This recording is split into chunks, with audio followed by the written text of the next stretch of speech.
Mateus 13:30, a palavra de Deus diz: Deixem o trigo e o joio crescerem juntos até o tempo da colheita.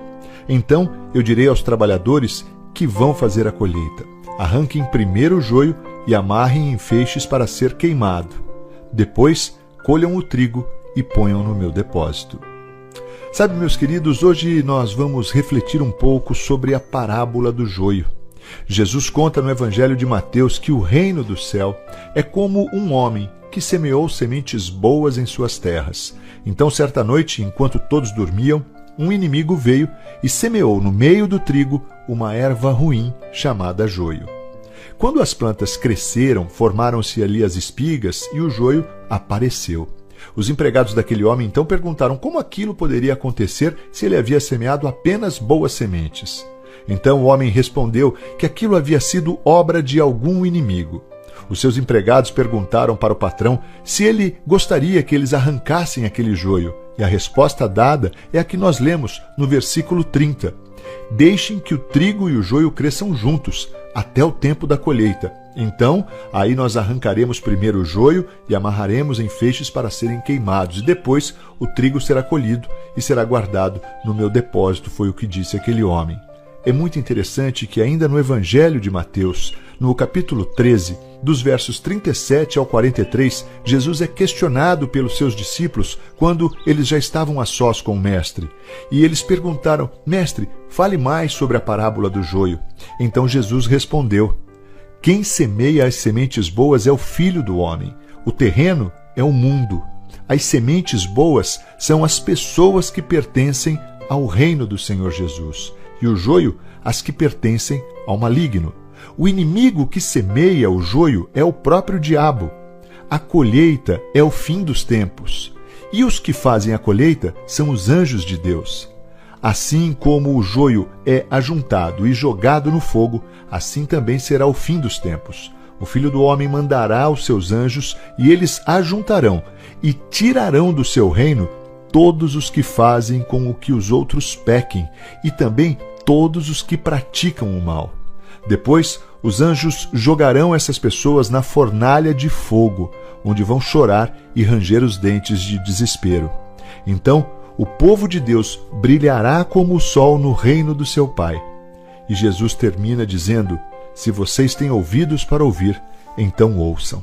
Sabe, meus queridos, quando eu ouço uma palavra como essa, eu fico impactado e extremamente reflexivo.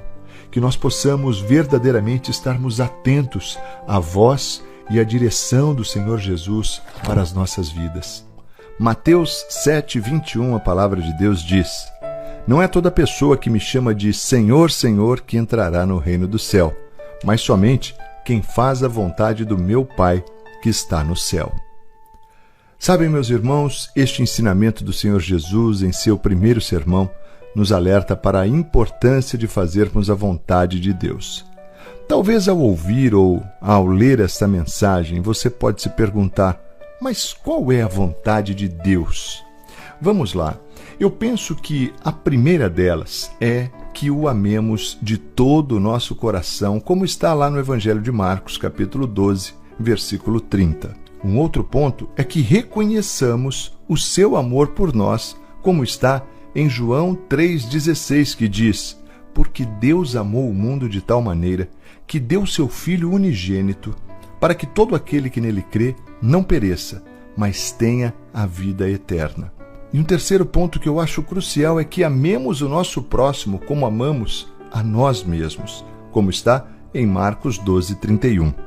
Agora vamos refletir comigo sobre esses 3 pontos que falamos. O primeiro é assim: se eu realmente amo a Deus de todo o meu coração, de toda a minha força, me parece lógico que eu vou fazer a vontade dele, não é mesmo? O segundo ponto, quando falamos da vinda de Jesus morrendo por nós, como está em João 3,16, que o Pai deu o próprio Filho por mim e por você. Se eu creio que Jesus morreu por mim, num plano maravilhoso de vida eterna, criado por Deus, logo eu seguirei as maravilhosas e vivas instruções de Jesus na Bíblia, não é? E por fim, se eu fizer ao próximo tudo aquilo que eu desejo que façam por mim, logo eu estarei refletindo o amor de Jesus na terra, não é isso? Portanto, cumprir o que está escrito e proposto por Jesus se tornará algo natural aqui na minha e aí na sua vida. E assim, eu e você poderemos estar certos pela palavra que estamos fazendo a vontade de Deus. Pense sobre isso. Vamos orar? Senhor Deus, Pai amado, muito obrigado por esse dia lindo que o Senhor fez. Obrigado, Senhor, por esta palavra tão preciosa ao nosso coração, Pai. Uma palavra de advertência mesmo.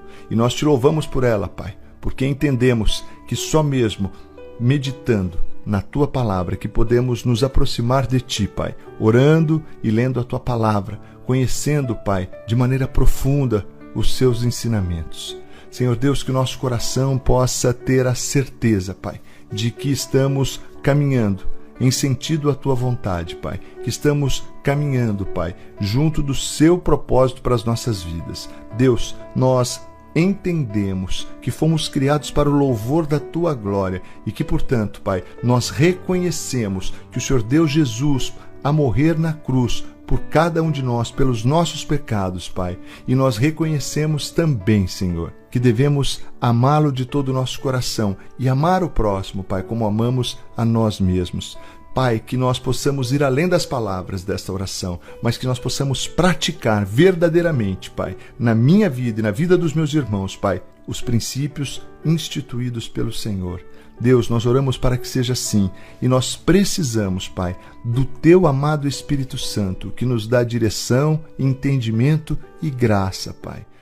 Deus, nós queremos declarar que não há outro Deus além de Ti e que nós Te amamos, Senhor. Pai, em nome de Jesus, que esta palavra, Pai, possa frutificar nos nossos corações. Pai, que possamos realmente refletir o que temos sido neste reino. Somos joio ou somos trigo, Pai? Deus, este é o tempo de ouvir a Tua voz. Este é o tempo de convertermos os nossos passos, de desviarmos do engano, do erro, do pecado. Pai, em nome de Jesus, precisamos da Tua direção. Eu quero orar agora, Pai, e pedir por cada irmão e cada irmã, cada homem e cada mulher que ouve neste tempo esta oração, que o Teu Espírito traga entendimento, revelação, sabedoria, Pai, e que sejamos corajosos, determinados, Pai, em estarmos dispostos a fazer a Tua vontade, Pai, e a fugir do pecado e do engano.